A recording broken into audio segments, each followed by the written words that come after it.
দেশ এবং দেশের বাইরে যে যেখান থেকে আমার এই লাইভটা দেখতে আছেন, যাক আমি আপনাদের সাথে যুক্ত হইলাম। যাক আজকের মতন কিছু বলবো না। আসসালামু আলাইকুম।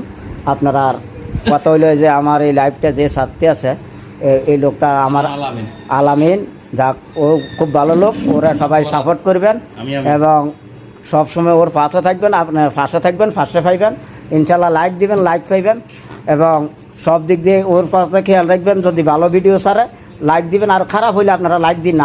আমি ফেজের কাজ করে মনে করেন খুব ভালো ছেলে, ইনশাল্লাহ আপনারা পাশে থাকেন। এই দেশের লোক আপনার ভাই, আমার ভাই, আমরা বাইরা যদি আমরা সবাই যদি মিলঝিলে থাকি ইনশাল্লাহ আমরা এগিয়ে যেতে পারবো। আর যদি ফরহাদ ভাই আছে, আমরা সাথে ফরহাদ ভাই আছে, আপনারা ফরহাদ ভাইকে দেখতে পাচ্ছেন। হ্যাঁ ইনশাল্লাহ সামনের দিকে আপনারা সবাই আমরা একসাথে কাজ করব এবং লাইক আপনারা সবাই আপনারা আমার লাইক দেবেন, আমি আপনারা লাইক দিবেন।